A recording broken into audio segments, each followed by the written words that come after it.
I love the Browns for one reason, and really one reason only. Their putrid 0-16 season took a little of the heat, a little of the shame away from my beloved Detroit Lions. That being said, they probably should have only gone 1-15 instead of 0-16, but when a bad team starts skidding, they skid fast. The Browns made some pretty big offseason adjustments there. The rookies they drafted, they signed Jarvis Landry, Tyrod Taylor, some good cornerbacks, some good offensive linemen, as well as obviously Nick Chubb, Baker Mayfield, all those guys, all their good rookies. I hope the Browns don't rush Mayfield into the thick of it. We've seen so many teams really just ruin their young quarterbacks.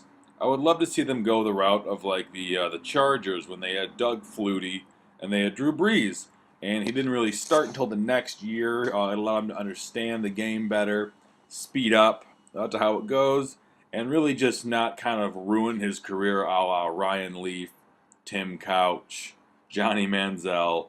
The last two of those are Browns guys, so you see why I'm worried. This over the offseason, though, they had a lot of really good roster building stuff. The Browns are always rebuilding their roster. It seems like they're continuously in rebuilding mode.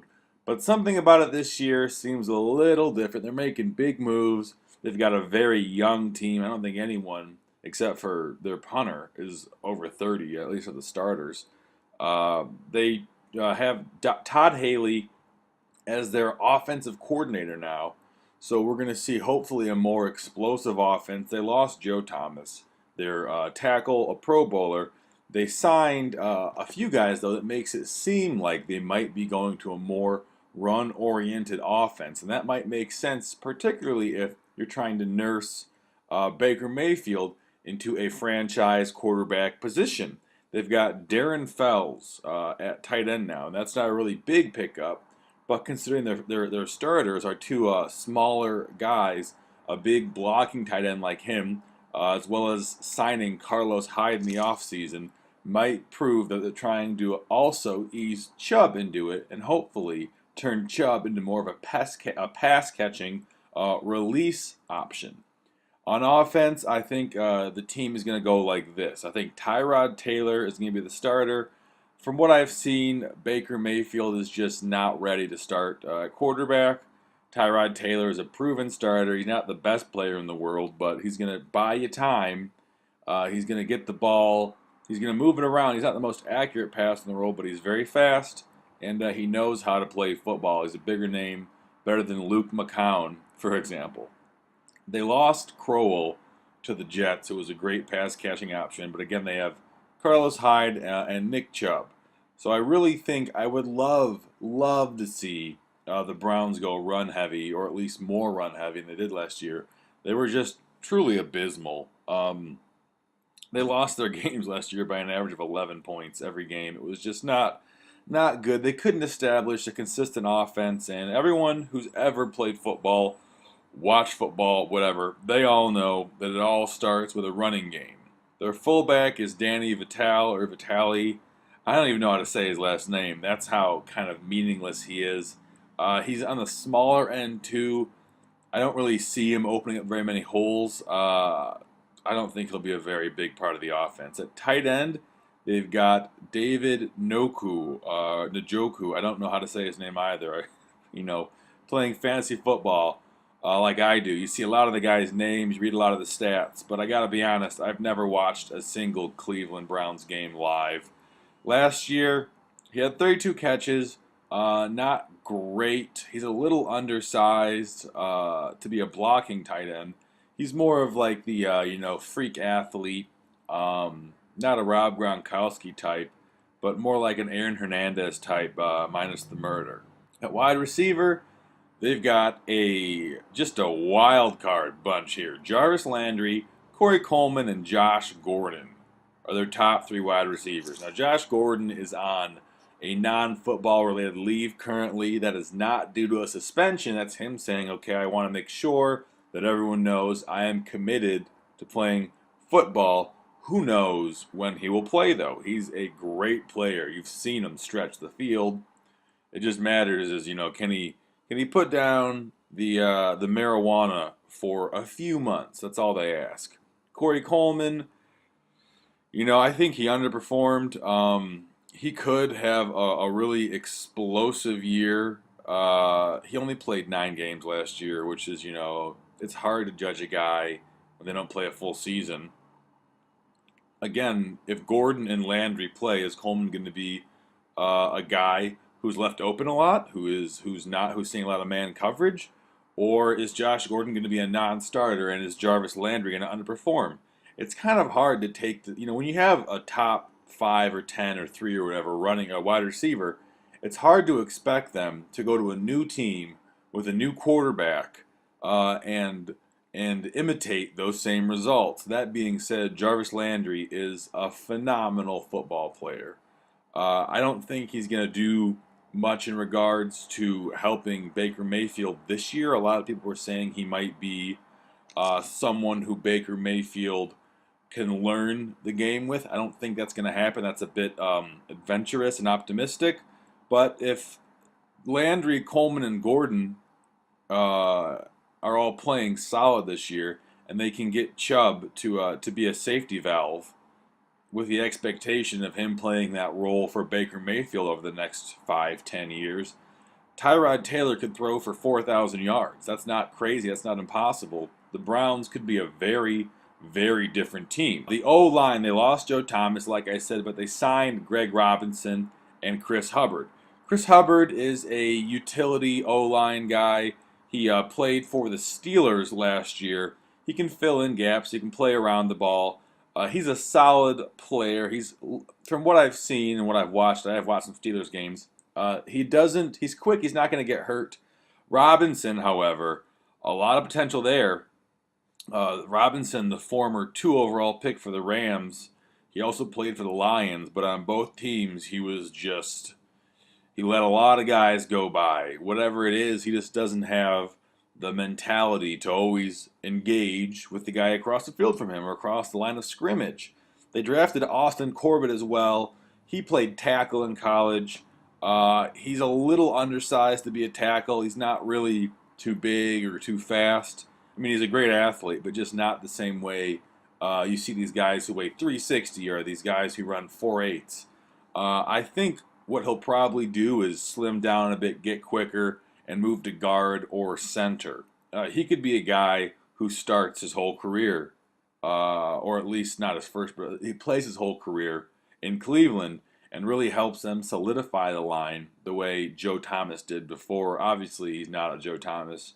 He was an amazing player, but they're looking for someone to fill his gap. Defensively, they're going to run a 4-3. They stopped that disastrous 3-4 experiment they had. D-line wise, they're going to have Emmanuel Ogbah, Myles Garrett at defensive end. If Ogbah can stay healthy, I think he's one of the oldest guys on the team.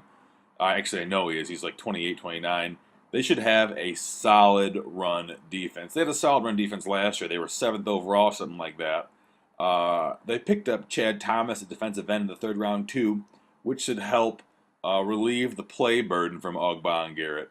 You don't want those guys getting hurt, and the more depth you have, the better. At defensive tackle, not as exciting. They've got a few guys who are pretty solid. Their projected starters are going to be Larry Ogunjobi and Trevor Coley. They've also got Jamie Meter and Caleb Brantley. I see Caleb Brantley being the 3rd guy in that rotation. He filled in for Meter last year after he got hurt. And he's a young guy and a solid player, only his 2nd year in the league, whereas Meter's turning 28 this year, a bit bigger too at 307. I see him being the guy who comes in and makes plays, who has fresh legs. Linebackers, again, strong run defense all around. They've got Michael Kendricks from Philly this year in a new addition. To help with that, last year, Jamie Collins, who's a solid player, tore his MCL. And at 28 years old, you never want to see that. They moved Joe Schobert over to middle linebacker. He had an amazing all-pro season, really solid player.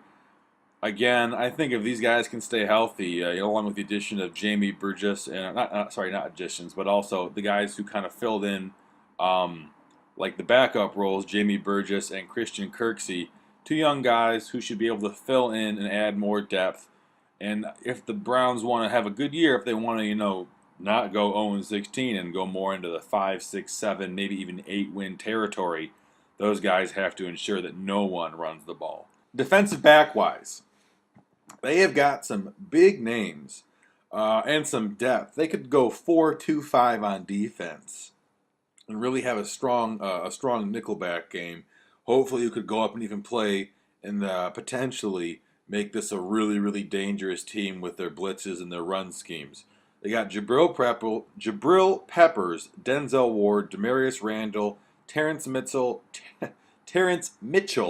and EJ Gaines. EJ Gaines, new to the roster, not the biggest name you're going to hear, but I see him being kind of a solid starter on defense. And with Jabril Peppers and Denzel Ward and Demarius Randall getting all the attention, he could be a solid guy who helps that abysmal pass defense solidify.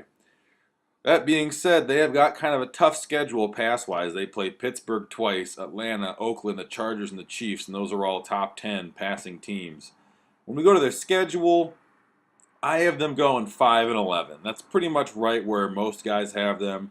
I think ESPN has them at 4-12. USA Today might be 6-10. Their schedule, first game of the season, Pittsburgh at home. I have them losing, but Pittsburgh can do pretty bad on the road. They're a solid team, 13 wins last year, solid pass offense. Le'Veon Bell signs a big contract. Ben Roethlisberger getting old. It's definitely a potential for an upset, particularly with the Browns playing at home and with all these new guys trying to prove themselves. If they do have any upsets, any big upsets this year, I like this one to be a potential upset. At New Orleans, they're going to lose. The Saints are going to pass all over them. Against the New York Jets at home, this is going to be a win. The Jets are not a very good team. I see them winning this. At Oakland, loss versus Baltimore. I think they're going to lose as well. Baltimore kind of underperformed last year, and I see them winning a lot more games and not losing games by like a close point total.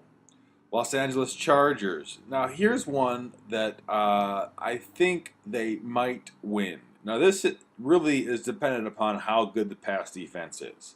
If the pass defense with all these young guys can shut down the Chargers, then yeah, of course they'll win. But again, the Chargers had one of the best pass offenses last year.